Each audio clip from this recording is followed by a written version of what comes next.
All right. Imagine this. You're at a funeral. You're surrounded by your friends and family who are mourning a deep loss.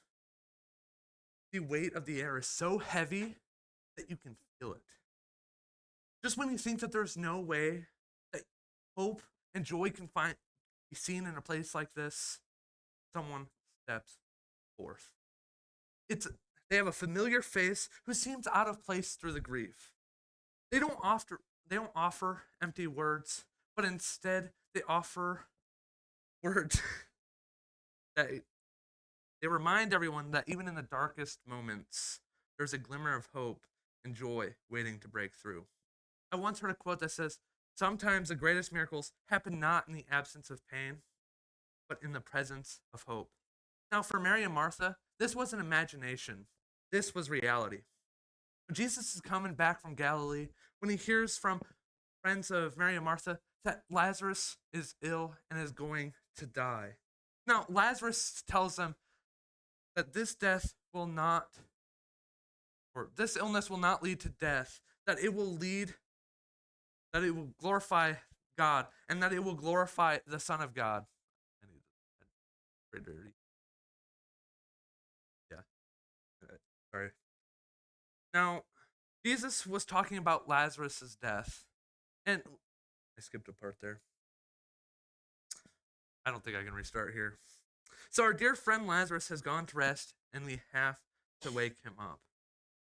Now, Jesus was talking about Lazarus' death, but the disciples thought he was talking about a nap. So once again, they're questioning Jesus.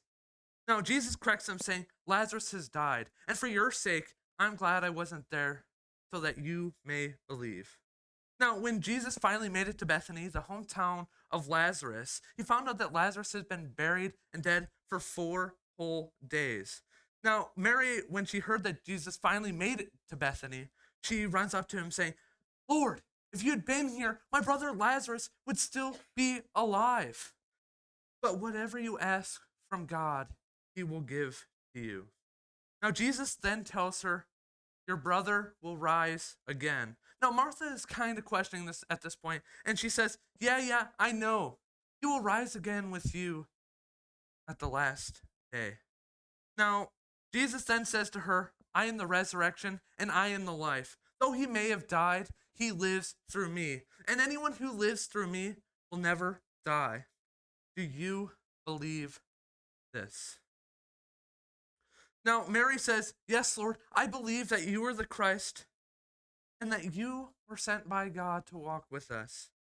Now, after she says this, she leaves. She runs to Mary and she says, Mary, Jesus is here and he's asking to talk to you. So Mary runs up and she goes. Now, the people that were around Jesus see that she left, so they follow her. Now, when Mary finally ran up to Jesus, she fell at his feet and started to cry and asked, Lord, if you had been here, Lazarus wouldn't have died. Now, Jesus sees her weeping and is deeply moved and asks her, where did you lay him? Now, at this point, Jesus starts to weep with her. Now, some of those that were with Mary at the house, they see them and they're like, wow, look at how much Jesus loved Lazarus. And some of the other ones are saying, wow, the man who gave a blind man sight could not save this man from death. Now, Jesus is hearing all this and is still angry that death has taken his friend, so he orders the tomb to be opened. Martha, thinking that Jesus just wanted to mourn over the death of his friend, is saying, Lord, Lazarus has been dead for 4 days. He is going to stink. Now, Jesus hears this and says, what did I just tell you? If you believed in me, you would see the glory of God. So those who are around Mary and Jesus, they open up the tomb. At this point, Jesus tilts his head up and prays. He says, Lord, I thank you that you have heard me, and I thank you that you've always heard me, but I pray this on the account of those who are around me, so that they may believe that you have sent me."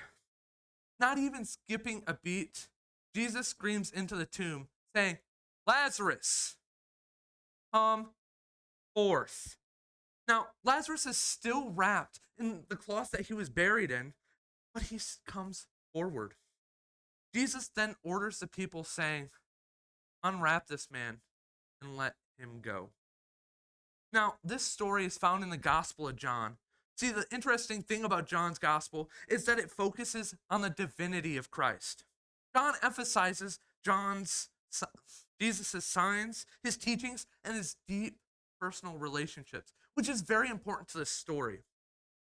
The context of the story happens just before the Passover festival, when many people traveled to Jerusalem, adding to the story's tension, because more and more people were going to hear about how Jesus rose a man from death. Now, at this time, Jesus was gaining fame, which caused him to gain followers and enemies alike. The Jewish leaders, they're seeking more and more ways to silence him because they were afraid of his influence.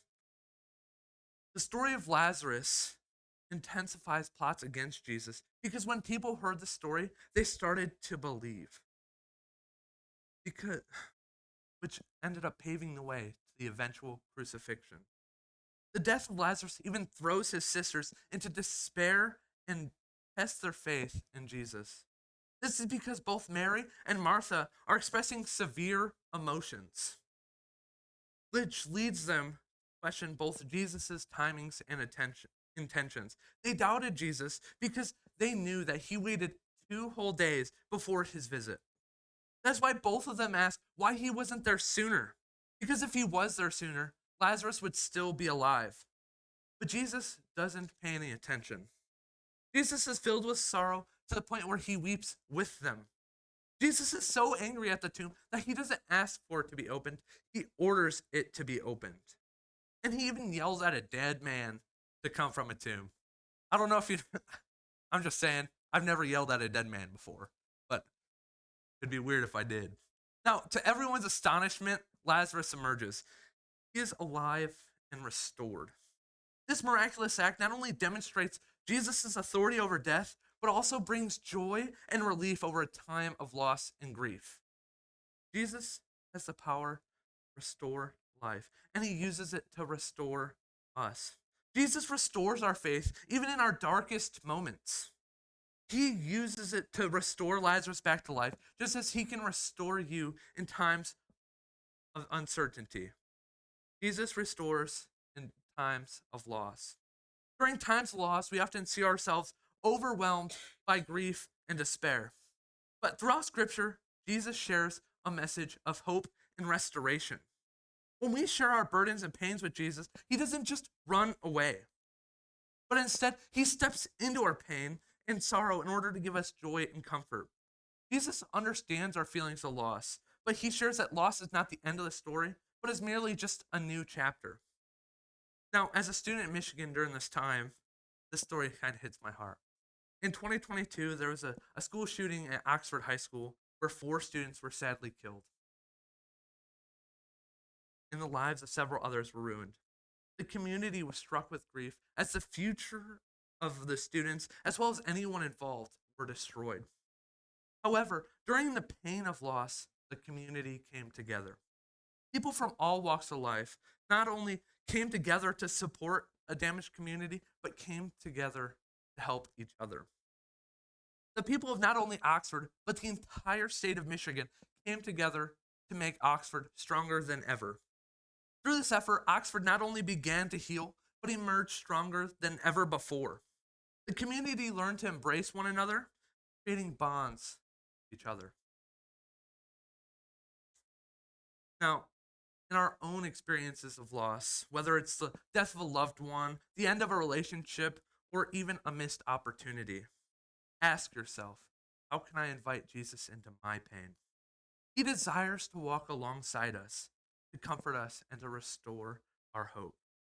Take a moment to pray and share your grief with him. Look for signs of restoration and in your life, whether it's through the support of others, a renewed sense of purpose, or a deeper faith.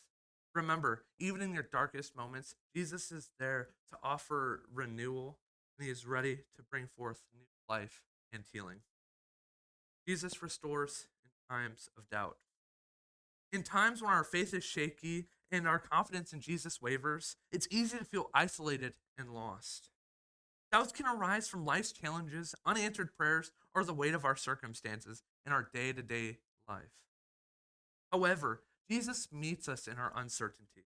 Jesus doesn't turn away from us because of our questions, but instead invites us to seek him more deeply. Jesus restores our faith by revealing his truth and presence, restoring our trust.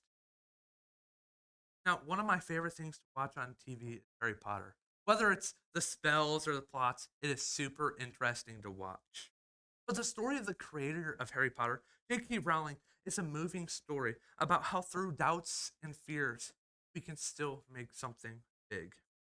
Before Rowling was ever a published author, she faced doubts and hardships. After her mother's death, she found herself in a deep depression, struggling as a single mother living on welfare.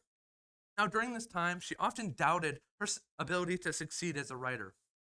Rowling was constantly facing doubts, as each time she submitted the transcript, she was denied. Each time she was rejected, she doubted whether or not she was ever going to make it. Despite overwhelming doubt, Rowling persevered. She believed in her story and her characters, even when no one else did. Finally, a small publisher took a chance on her, and the rest is history. She is now one of the most renowned authors of our time. Now, during times of doubt, it's essential to remember that we are not alone. Jesus invites us to bring our doubts and fears to him. He understands our struggles and offers us his strength and guidance. When we face uncertainty, take time to pray and seek his wisdom. Reflect on scriptures that remind you of his faithfulness and his love. Just as Jesus reassured his disciples in the moments of doubt, he is ready to reassure you. Jesus restores in times of joy. We often celebrate life's blessings, whether it's personal achievements, milestones, or moments of celebration with our loved ones. These joyful experiences remind us of God's goodness and his desire for us to thrive. It's important to recognize that true joy is not merely based on our circumstances, but is rooted in Jesus' love. Now, he restores our heart and souls through joy so that he can give us lasting joy that transcends fleeting happiness of life's moment. Now, I have a friend from home who's recently had a baby. After years of seeing others get pregnant and having their firstborn, they finally heard the news that they're expecting their firstborn. The joy that they felt was overwhelming. It was a mixture of excitement, gratitude, and hope for the future. Now, as the baby came, they realized that the joy they experienced was also that it also gave them a profound sense of purpose and a new sense of love. They realized that this new life not just brought them closer to each other, but brought them closer to their faith. Now, in moments of joy, they took time to thank Jesus for his blessings, recognizing that their happiness was a reflection of his love and grace, restoring them to be joyful. When we cultivate a relationship with Jesus, we find that his presence brings a deep, abiding joy that restores our spirits when life's circumstances are difficult. Embrace the joy, even celebrate it, and let it draw you closer to Jesus. As you do, you'll find that he not only restores you in times of joy, but also prepares you to share your joy with others during times of doubt and loss, which reflects his love, grace in the world. Jesus restores. As we go on to our day-to-day lives, we see Jesus offer new circumstances for restoration. In times of loss, we often feel overwhelmed with grief and despair, much like Mary and Martha did when Lazarus died. Yet Jesus enters our sorrows and gives us comfort. He understands our pain and promises us hope, and renewal. His willingness to weep with us shows that we are not alone in our grief. Through his presence, we can find a pathway to healing and restoration. In moments of doubt, like the challenges faced by those who struggle to believe in Jesus, like those who were around him when he raised Lazarus, we are invited to bring our uncertainty to him. Just as he reassured those who were around him and offered his proof of his miracles, Jesus calls us to trust in him with our questions and fears. He meets us in our doubts by providing the reassurance and strength that we need to move forward. And in times of joy, we're reminded that our celebrations are rooted in his goodness. When Jesus restored Lazarus back to life, he not only restored life back to Lazarus, but he also restored joy to a broken community. In our joyful moments, we have the opportunity to recognize and celebrate Jesus as a source of all blessings, sharing that joy with others and reflecting his love. As we embrace the truth that Jesus restores in every single season of life, whether in loss, doubt, or joy, we can lean into his presence. Let us carry this message in our daily lives, knowing that in every moment, Jesus is there to restore, renew, bring hope. May we find comfort in our loss, strength in our doubts, and fullness in our joy as we walk hand in hand